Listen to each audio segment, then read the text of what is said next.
So my lecture was cut again due to technological concerns with this uh,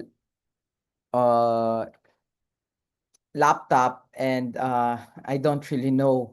Uh, but let's go back to where we ended up a while ago, and we were looking at uh, this discussion and we were trying to explain to you technically uh, Husserl and Cartesianism. That's basically where we ended up a while ago.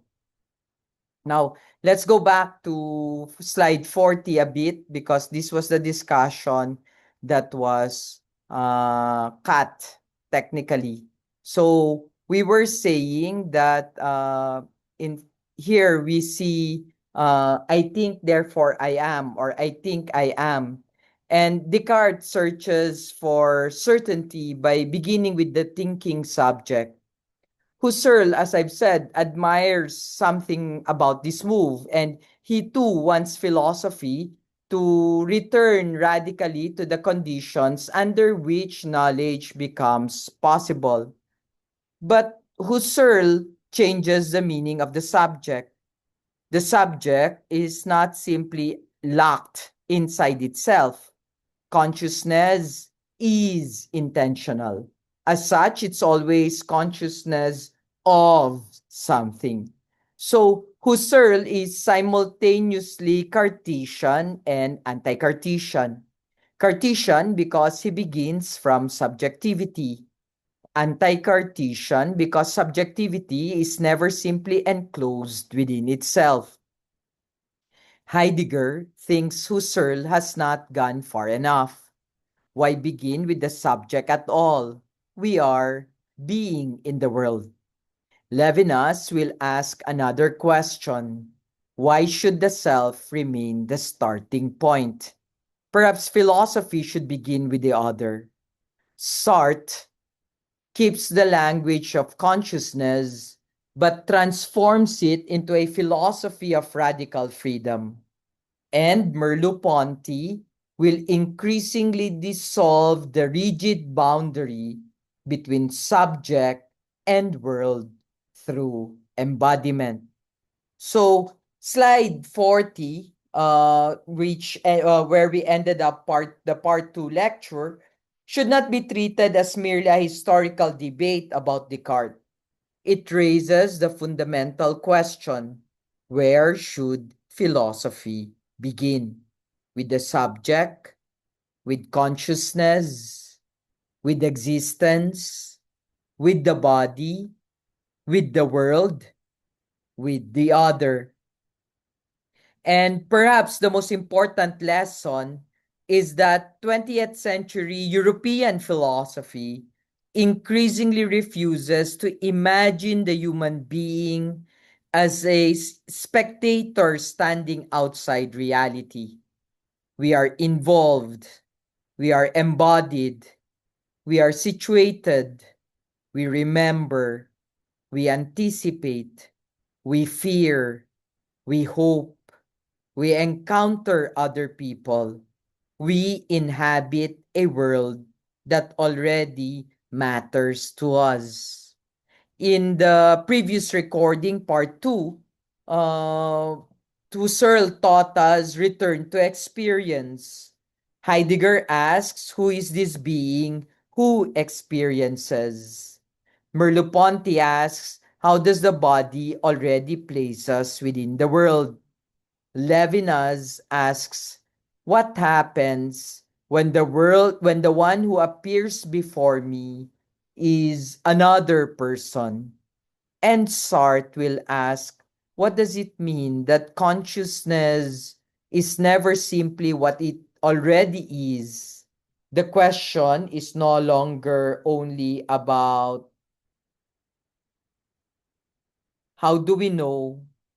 It is becoming, what does it means to exist as a human being already involved with the world. with others, or even with possibilities. That shift prepares the next stage for our lecture. And this is the reason why I wanted to go back to the previous slide so that it becomes clear what our direction forward would be. Phenomenology and the 20th century. At this point, we have to stop treating philosophy as if it happened in a quiet room outside history. The philosophers we are studying lived through one of the most violent centuries of European history: the First World War, the collapse of empires, the rise of fascism, National Socialism, the Second World War, Holocaust, exile, political persecution, and the destruction of entire communities. The slide reminds us that Husserl's own son was killed in the First World War. Adolf Reinach, one of Husserl's gifted students, also died in that war. Edith Stein, or Teresa Benedicta of the Cross, another major figure connected to Husserl, was murdered during the Holocaust. That matters philosophically. Why? Because the questions we have been discussing, body, world, freedom, otherness, temporality, death, suddenly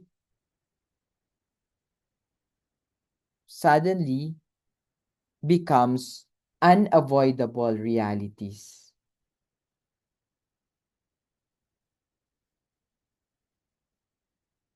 Take the word world. Before the wars, one might think of the world as a stable horizon within which one lives. But what happens when the world itself collapses? When your city is destroyed? When your citizenship is taken away? When your family disappears? When your language, culture, or community is attacked? Then the world is no longer merely background. Its fragility becomes visible. This is one reason 20th century philosophy becomes so preoccupied with facticity, thrownness, historicity, mortality, responsibility, and the other. The century forces philosophers to ask, what does it mean to exist when the world itself becomes unstable? And even more painfully, how could European civilization, so proud of reason, science, progress, and culture, produce industrialized war and even genocide? That question changes the meaning of philosophy. Philosophy can no longer simply ask what is reason. It must ask what happens when reason becomes instrumentalized. What happens when bureaucracy, science, technology, and organization becomes tools of domination? So, we should read this one more as a historical background. It explains why these philosophical questions become urgent. In short, we're talking about lives shaped by war. Heidegger's relation to National Socialism remains one of the most troubling facts in 20th century philosophy. His political involvement casts a permanent shadow over his legacy, and he was suspended from teaching after the war. Sartre says the war divided his life in two. Levinas and Arendt experienced the destruction of Jewish intellectual culture, exile, and the loss of family and home. Merleau-Ponty writes that the war implicated everyone. Now, now let's connect these lives to the ideas. Heidegger speaks of thrownness. You find yourself in a world you did not choose. That is already philosophically significant. But imagine being thrown into a historical situation of war. You do not choose the political regime. You did not choose the bombardment. You do not choose persecution. You do not choose exile. Yet these become part of the concrete conditions within which your possibilities unfold. So, facticity is not an abstract term. It means there are conditions of my life that I did not choose, but must nevertheless live through. Sartre reacts differently. For him, the experience of war deepens the problem of freedom and responsibility. If the world gives me terrible conditions, what remains of my freedom? How far am I responsible for what I do within these conditions? This will eventually become one of the tensions within existentialism. Levinas will respond in another way. After the devastation of European Jewry, he becomes increasingly suspicious of philosophies that begin with being, totality, or the self. Why? Because systems can absorb individuals. They can reduce the singular person to a category. Jew, enemy, foreigner, prisoner, unproductive, unwanted. Once the person becomes merely an instance of a category, violence becomes easier. So for Levinas, the face of the other must resist totalization. Arendt similarly asks how ordinary people become participants in systems of evil. So one important lesson from this slide is history does not merely influence philosophy from the outside. In fact, history transforms the questions philosophy is able to ask. Let's look at the Frankfurt School and phenomenology. This is significant because the Frankfurt School is often treated as a completely different intellectual tradition. Yet, Max Horkheimer, and even Theodor Adorno began their careers through serious engagements with Husserl. Adorno's 1924 dissertation examined Husserl's theory of the object. and he later became a critic of both Husserl and Heidegger. What changes here? The question becomes, is description enough? Suppose someone says, I experience my work as meaningless. Husserl might help us attend carefully to how this meaninglessness is given. Heidegger may help us ask about the structure of care, everydayness, or alienation from authentic possibility. But the Frankfurt School asks another question.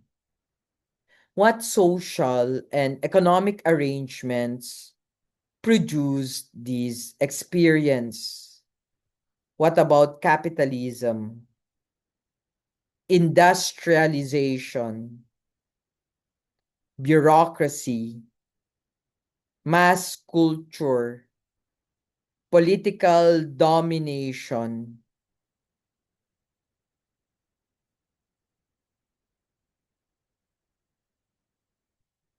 Ideology.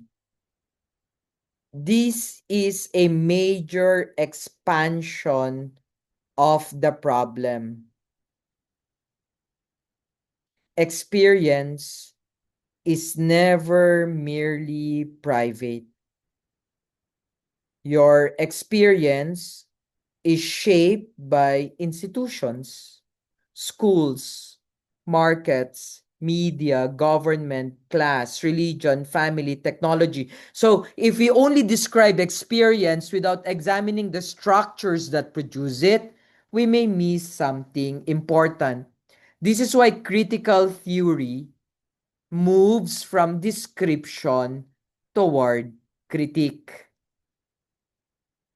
The goal becomes not only what does the world look like, but what forces make the world look like this.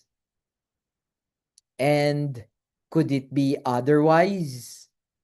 That is a very different philosophical question. Now let's push it a little bit further and look at phenomenology as underground stream.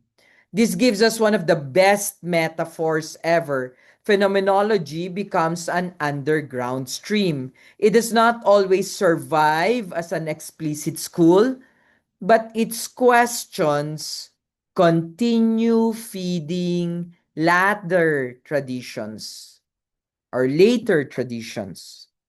This helps us understand why the movement is so difficult to define. Arendt is a good example. She was influenced by Heidegger, but she's not simply a Heideggerian. She developed her own way of thinking about it. Totalitarianism, evil, action, plurality, politics, responsibility. And yet, the old habits remain. Look carefully at the human situation itself. Take political action. Instead of beginning with an abstract definition of politics, Arendt asks what happens when people appear before one another in a shared public world. The human being is not simply a thinking subject. The human being is someone who speaks, promises, forgives,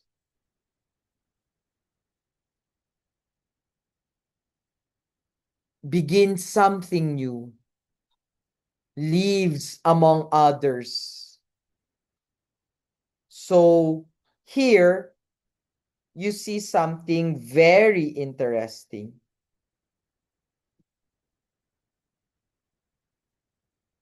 The method has changed domains. It has moved from consciousness into political life. This is what underground stream means. The terminology can disappear while that basic intellectual gesture remains. Return to experience. Attend to appearances.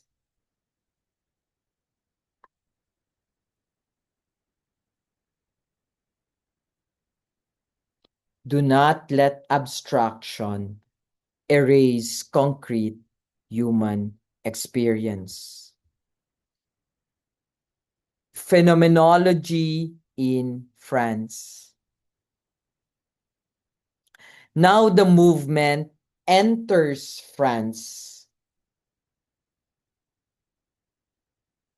The slide names Jean Haring and Raymond Aron among those who helped bring Husserl's thought into French intellectual life.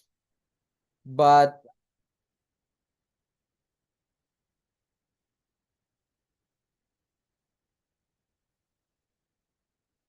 Emmanuel Levinas becomes especially important because he translates Husserl's Cartesian meditations into French even before the German version was published. This transfer matters because philosophical ideas change when they enter new contexts. France already had powerful traditions: Descartes, Bergson, Comte, later Marxism, existentialism, literary modernism, political radicalism. So Husserl does not simply get copied into French, he gets reinterpreted.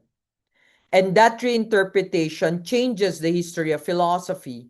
In France, the question becomes increasingly concrete. What is freedom? What is embodiment? What is oppression? What is the other? What is language? What is desire? What is responsibility? What is absence? What is death? This is the beginning of one of the most fertile periods in 20th century philosophy. That's why you need to understand French phenomenology has a very distinct character, in fact. How distinct? Very distinct. The slide summarizes four major French transformations. Levinas turns the movement toward ethics and the other. Sartre joins it to existentialism. Merleau-Ponty develops an account of embodiment, drawing on Gestalt philosophy, psychology. Derrida eventually develops deconstruction from problems in Husserl's account of signification. We can think of these as four different questions emerging from the same source. Husserl asks, how does something appear? Levinas asks, what happens when what appears is another person? Sartre asks, what does appearance reveal about freedom and nothingness? Merleau-Ponty asks, how is appearance already bodily? Derrida asks, can anything appear with complete presence? The last question will become very important because Husserl often wants to return to originary givenness. But Derrida asks, can givenness ever be absolutely pure? Is there always some trace of absence, of difference, of delay, of language? So by the time we reach French thought, the original project has become a site of internal contestation. Let's look at Levinas and his description of ethics as first philosophy. Now, we come to Levinas more fully and try to understand him more fully. Okay? Uh, so Levinas studied with Husserl and Heidegger and later would translate, later will publish Totality and Infinity.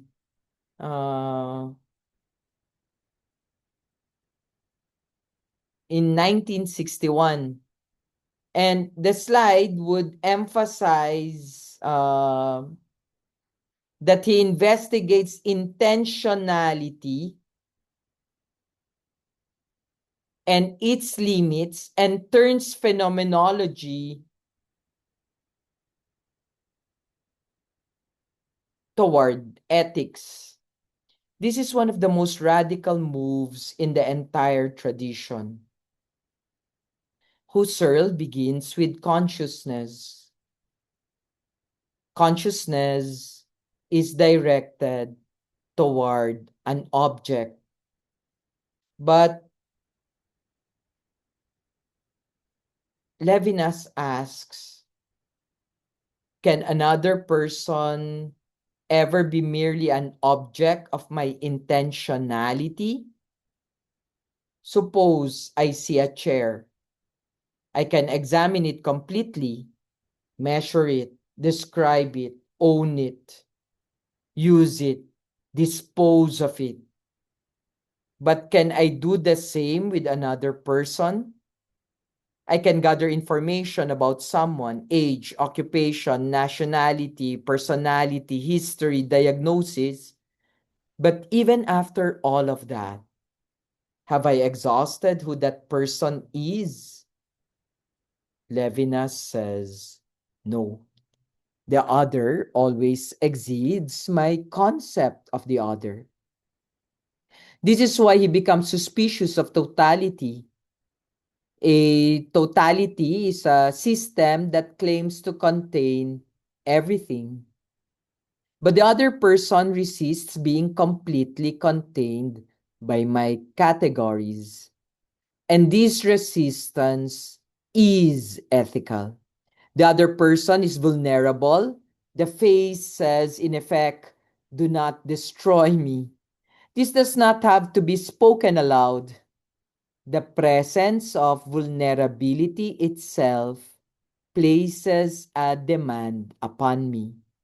So Levinas reverses the hierarchy of philosophy. Instead of beginning with ontology, what is being, or epistemology, what can I know, he begins with what responsibility do I have toward another person?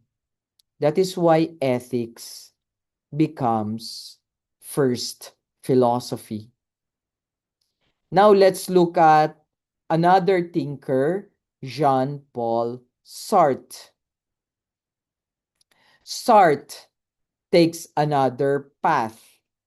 The slide organizes his development into the 1930s, Being and Nothingness in 1943, and later political writings.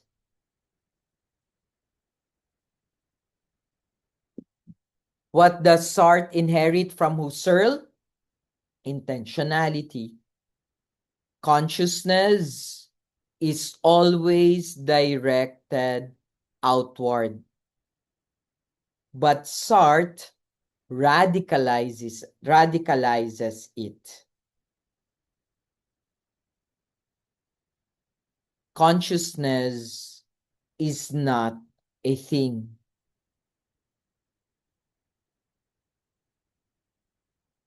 It is not a substance sitting inside us.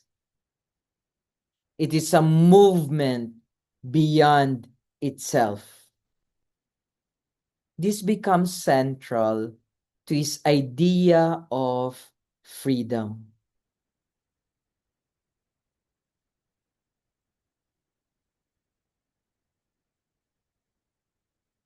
Suppose I say, I am a teacher. That statement is true. But am I only a teacher? No. I can resign. I can teach differently.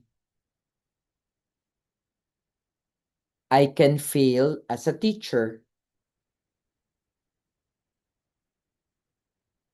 I can become something else. So any identity I have is both real and incomplete. This is where Sartre's distinction between being in itself and being for itself becomes relevant. Although the slide itself does not spell it out, but the important idea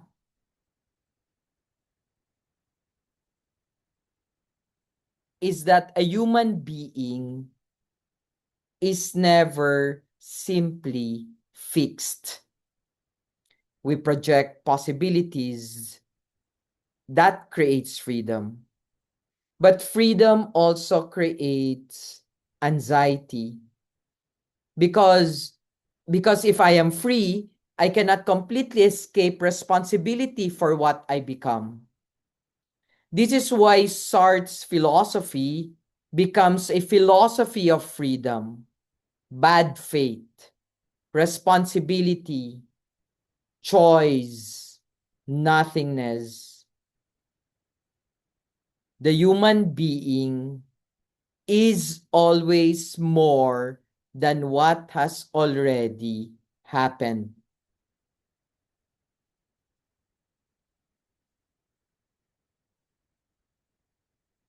Now we go to another thinker again, Merleau-Ponty.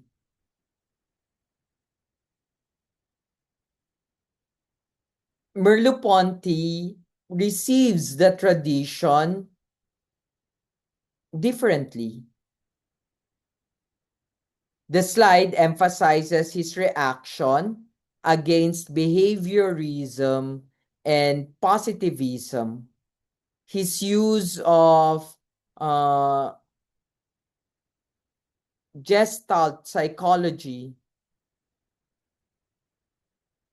his critique of mechanistic stimulus-response explanation in the structure of behavior, and the importance of phenomenology of perception from 1945. Merleau-Ponty's basic concern is simple. We are embodied beings. And our experience cannot be reduced to either pure mind, not pure mind, or mechanical body, not pure mechanical body. Behaviorism tends to explain action through stimulus response. Something happens outside. The organism reacts. And Merleau-Ponty thinks this is too simple. Consider catching a ball. You do not calculate every angle consciously, but neither are you merely a machine responding mechanically. Your body understands the situation. In fact, you anticipate, you adjust, you move as a whole. This is why Gestalt psychology matters. Gestalt thinking emphasizes that wholes are not reducible to isolated parts. You do not receive or perceive disconnected patches of color and then construct a world. You perceive meaningful forms. The body itself is a meaningful unity. So perception is neither pure thought nor passive sensation. It is a bodily opening unto the world. And this is one of Merleau-Ponty's greatest contributions. Now we reach Derrida. The slide emphasizes that Derrida studied Husserl through Jean Hippolyte and Paul Ricoeur, and that deconstruction develops from problems already present in Husserl's theory of signification. This is important because people often imagine Derrida as simply destroying phenomenology, but the slide presents a more subtle relation. Derrida emerges from within the problems of phenomenology. His key concerns include presence and absence, sameness and difference, signification, meaning, uh, and let's make this simple. Suppose I say a word, home. Is the meaning fully present in the word itself?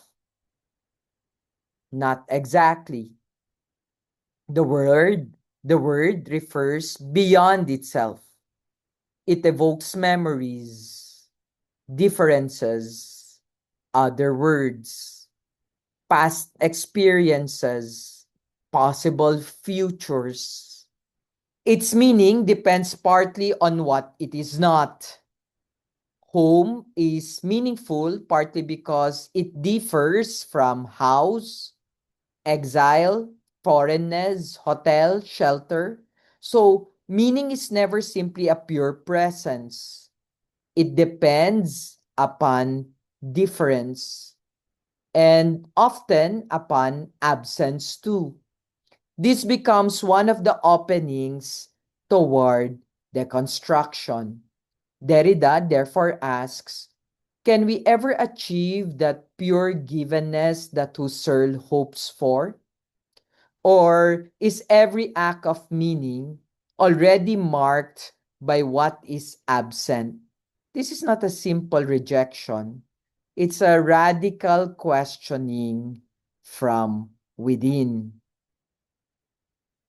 That's why we need to look at, and the lecture we're about to end, and we're on the last 4 slides, about Heidegger's internal critique. We now end the presentation through Heidegger. 3 criticisms are identified: historicity and facticity, description as interpretation, and against egology. First, historicity and facticity. Heidegger thinks Husserl pays too much attention to structures of consciousness and not enough to concrete fact that human existence is historical.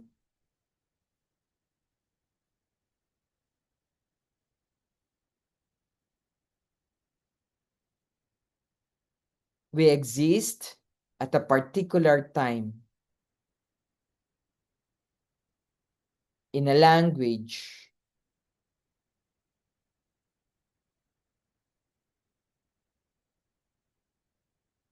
within traditions, with a past we did not choose. So temporality is not simply something consciousness experiences. Human existence itself is temporal. Second, description is already interpretation. Husserl wants pure description. Heidegger becomes suspicious. Can we ever describe without already interpreting? If I say This is a classroom. I have already interpreted the room according to use, culture, institution, and language. So, description is never completely neutral. Third, Heidegger rejects what he sees as Husserl's egology. Husserl keeps returning to the transcendental ego. Heidegger wants to move away from the ego toward the question of being itself. So the movement changes from consciousness of objects to the way being becomes disclosed through human existence. But there are also external critiques of phenomenology.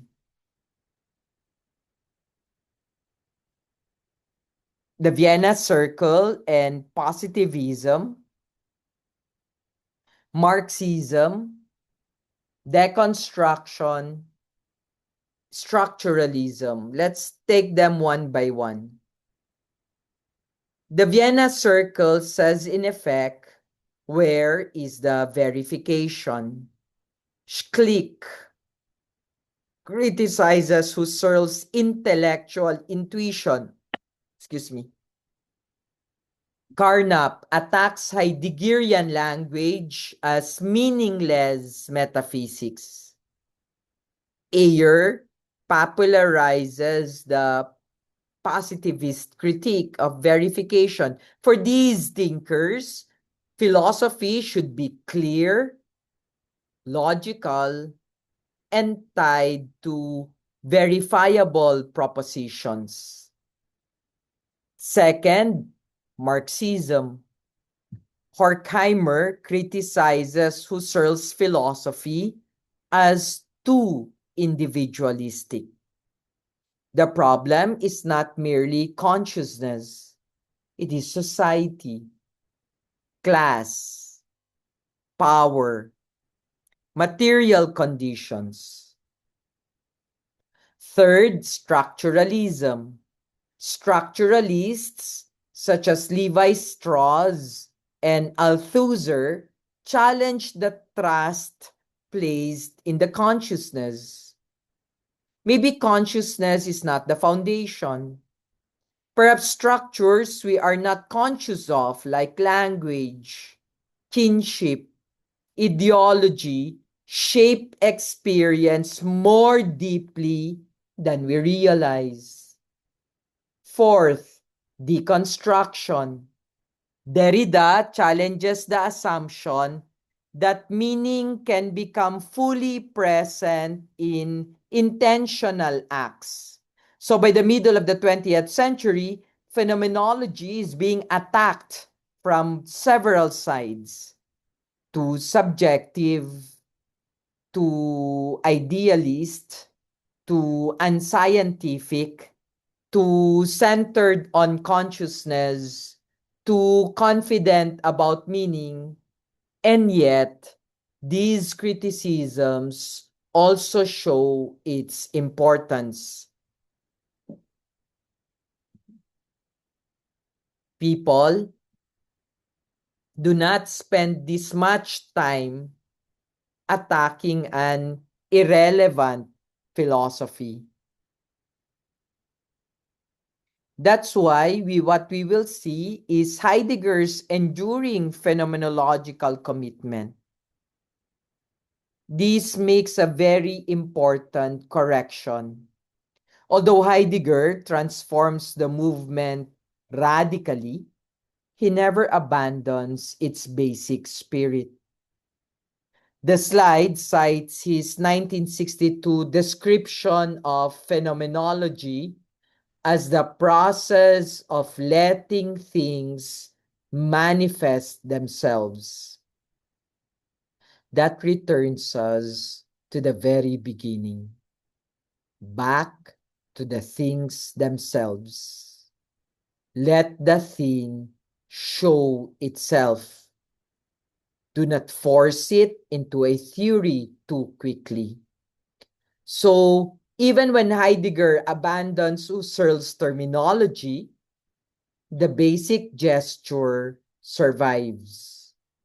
Attention, receptivity, letting appear, and this is perhaps why the movement remains difficult to kill. It can change vocabulary while preserving the attitude. And here we see the enduring contribution of phenomenology. There are two major enduring contributions: defense of subjectivity and critique of naturalism. The defense of subjectivity does not mean everything is merely subjective. It simply means you cannot explain knowledge while excluding the knower.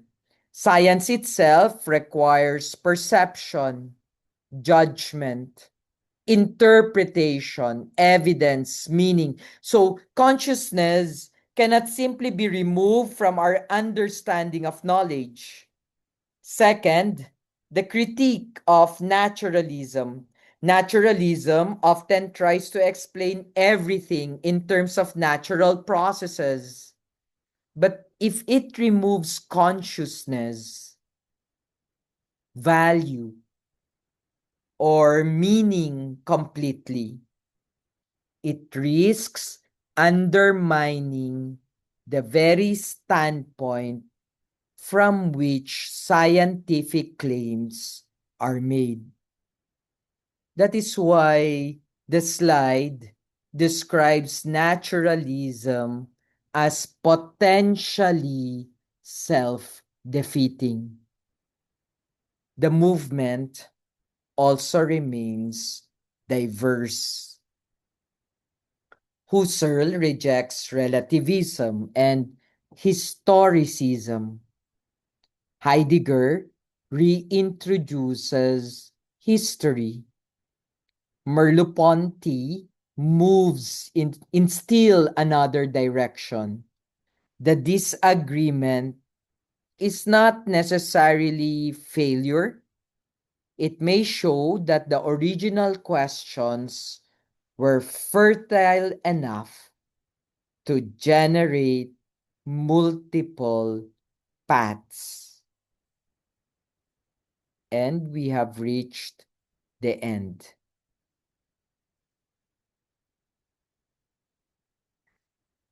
The final slide summarizes the intellectual journey we are entering.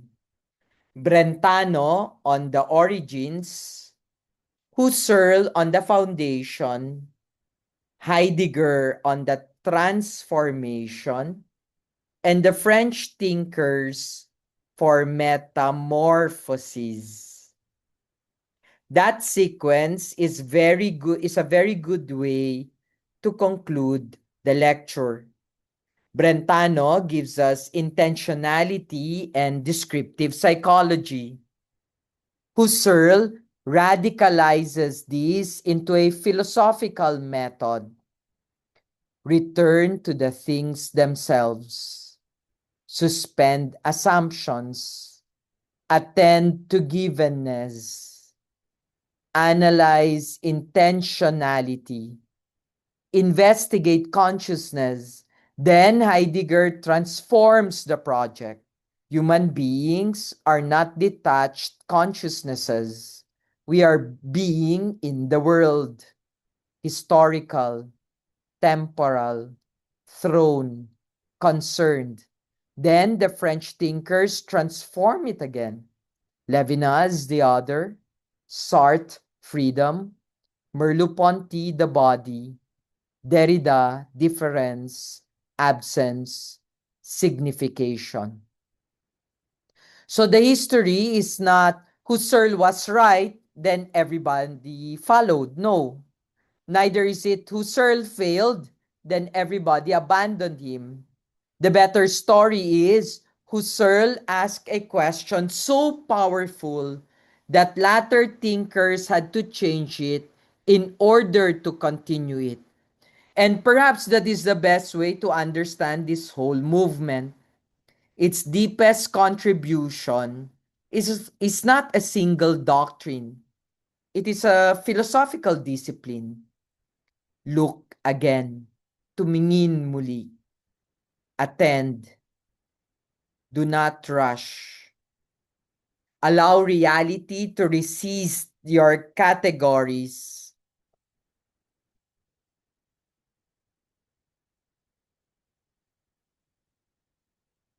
Notice the body.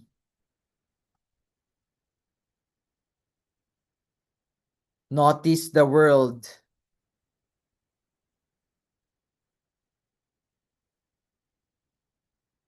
Notice history. Notice the other. Notice language. Notice what is absent. Notice what your theory has failed to see. And then begin philosophy from there. That is why the movement remains important, because every generation can still ask, what have we stopped seeing because we believe we already understand it? That is a fitting question to end the entire introductory lecture. This presentation asks a very simple but demanding question. Before we explain reality, we have actually paid attention to how reality is experienced. Husserl begins from the conviction that philosophy should return to the things themselves, not by rejecting theology, science, metaphysics, or doctrine, but by refusing to let ready-made explanations replace the reality we are trying to understand. The movement begins with Husserl, but quickly develops in different directions through Heidegger, Levinas, Sartre, Merleau-Ponty, Arendt, and Derrida. For seminarians, this is especially important because much of your formation concerns realities that can easily become words before they remain experiences. God, vocation, prayer, community, sacrifice, obedience, celibacy, suffering, ministry, forgiveness, grace. The central challenge of this introductory lecture is therefore, do not allow the word to become a substitute for the reality. First, begin with what is actually there. Husserl's basic discipline is to attend to what is given before imposing an explanation. His principle of presuppositionlessness asks us to let aside our theories temporarily and describe what is actually present. His famous formula, back to the things themselves, means that concepts must remain answerable to experience. Suppose a seminarian would say, my prayer life is dry. It's easy to answer immediately. You need more discipline. You are undergoing purification. You are distracted. You need spiritual direction.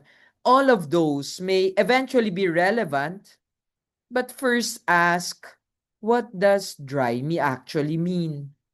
Does he sit in chapel and feel nothing? Is he restless? Is he angry with God?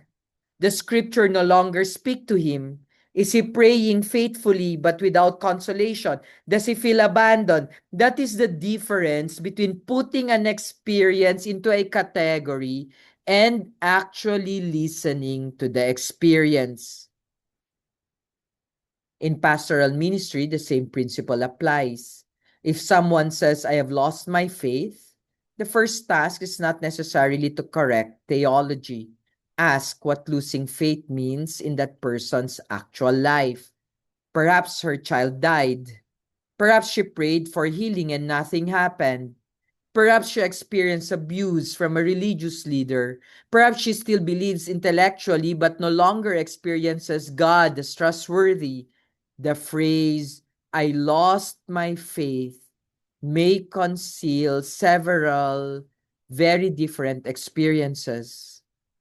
Phenomenology trains us to listen before we explain. Second, consciousness is always directed toward something. What do we mean by that? Franz Brentano and Husserl emphasize intentionality. Consciousness is always consciousness of something.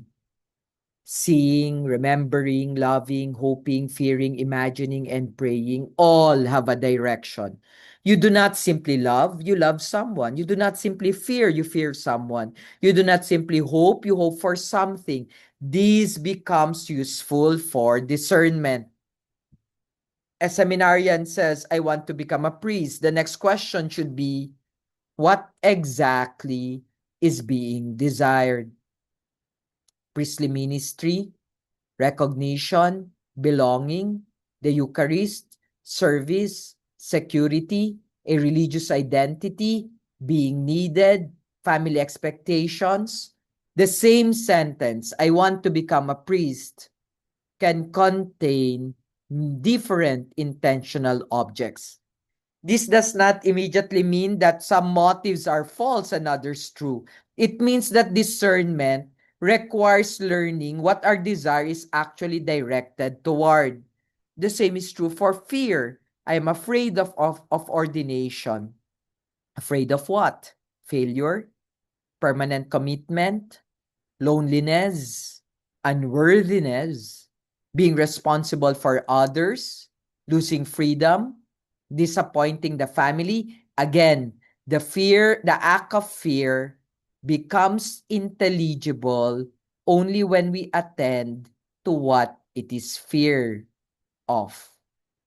Third, suspend judgment before you judge. Husserl calls this suspension the epoche. It does not mean denying reality or refusing judgment forever. It means temporarily placing assumptions in brackets so that we can attend more carefully to what is happening. Imagine a brother seminarian who repeatedly arrives late. You may immediately conclude he is irresponsible. Perhaps he is, but the epoche asks you to suspend the label long enough to see what is happening. Maybe he's caring for a sick family member. Maybe he's depressed. Maybe he lacks discipline. Maybe he's quite rebelling against formation. Maybe he genuinely has a time management problem. Only after attending carefully can judgment become responsible. This is also important in pastoral ministry. When a person approaches a priest, we often meet the person already carrying categories: divorced, addicted, non-practicing Catholic, single mother, LGBT, angry teenager, unfaithful spouse, atheist. Those categories may communicate real information, but they do not exhaust the person. The discipline is, do not encounter the category instead of encountering the human being. Fourth, we live first in a life world. Later, Husserl speaks of the Lebenswelt, the life world, the world in which we are already living before scientific or theoretical explanation begins. The water is H2O, or before water becomes H2O, we drink it. Before the body is anatomy, we live through it. Before time is measured in minutes, we wait. Before grief becomes a psychological concept, we miss someone. Before the Eucharist becomes a theological doctrine studied in theology, it is celebrated, received, adored, lived. This does not mean theology is unnecessary. It means theology arises from and returns to lived realities. For example, you cannot study the doctrine of the real presence accurately, but there remains another question. How does the Eucharist become present in the life of the believer? For one person, the Eucharist may be consolation. For another, obligation. For another, mystery. For someone grieving, it may become a way of experiencing communion with the dead. For a newly ordained priest, celebrating Mass may be experienced with trembling responsibility. Doctrine explains what the Eucharist is. Attention to lived experience helps us understand how the Eucharist is encountered.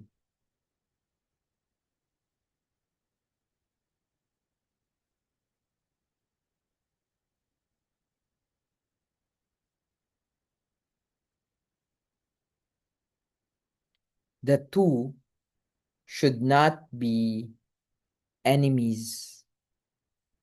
Fifth, Heidegger said, you are already in the world. Heidegger thinks Husserl still begins too much with consciousness. Heidegger's central question is being in the world.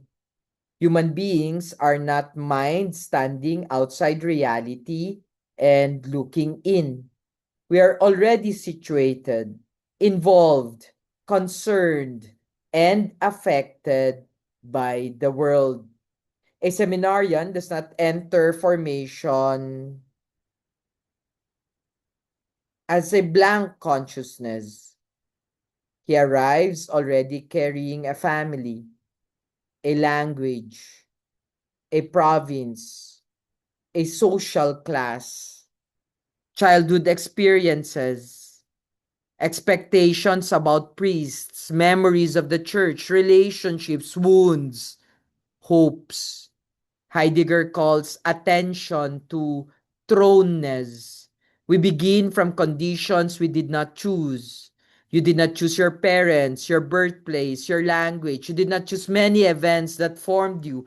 Yet, those become the world from which your choices begin.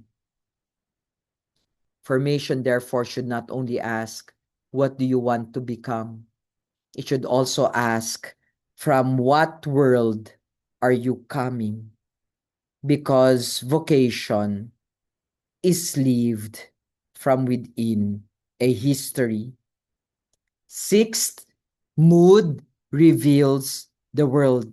For Heidegger, moods are not merely private feelings. They disclose how the world presently appears. Imagine entering the chapel after receiving very bad news. Nothing in the chapel has changed. Same altar, same tabernacle, same lights, same walls, but the world feels different. Or imagine receiving confirmation that you will be ordained. You walk through the same seminary corridor you have walked through hundreds of times. Suddenly, it means something new.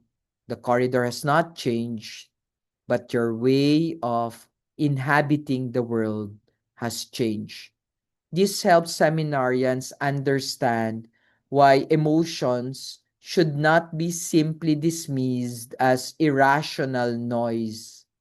Anxiety, boredom, joy, grief, guilt, and hope can reveal something about how the world is being experienced.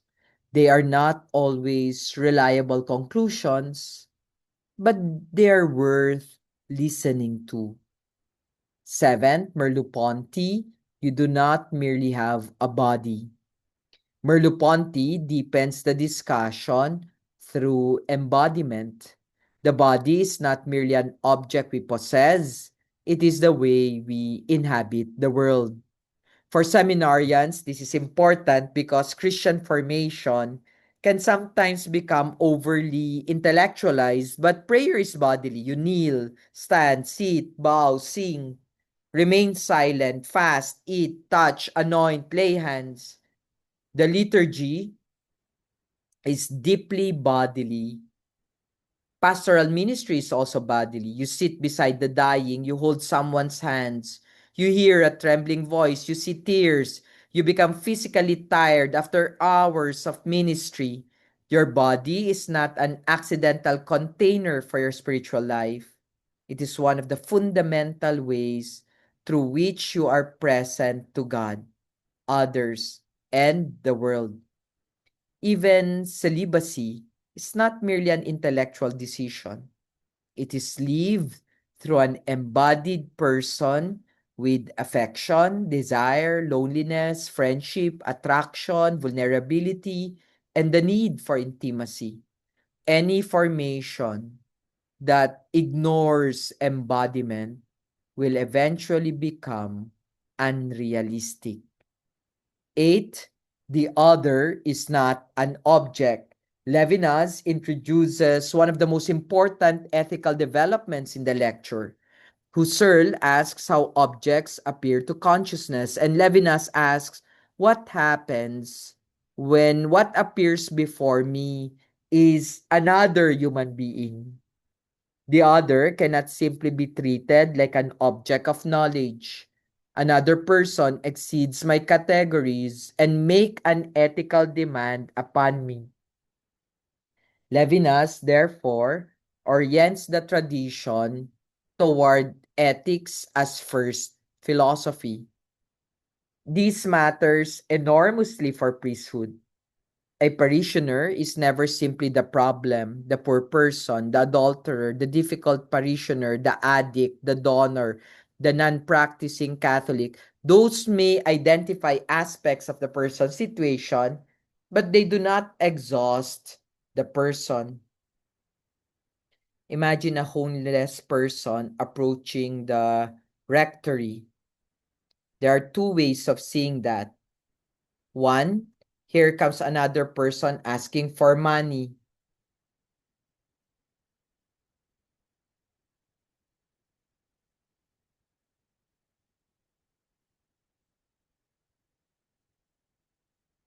The person has already been absorbed into a category.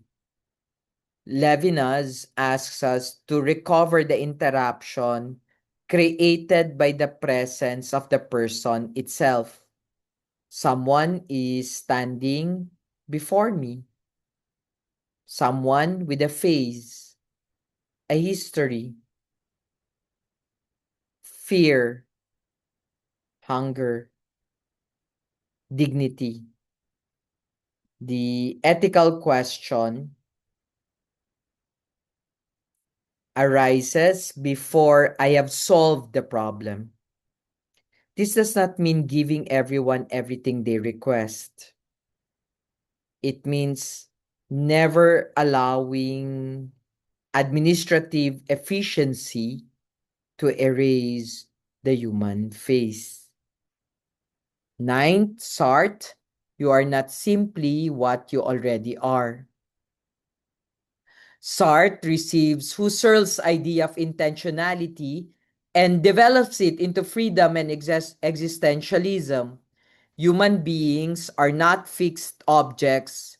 We continually project possibilities and become through our choices. For seminarians, this is very useful when confronting labels. I am impatient. I am an introvert. I'm a bad at community life. I have always been like this. And Sartre would warn us against turning these description into excuses.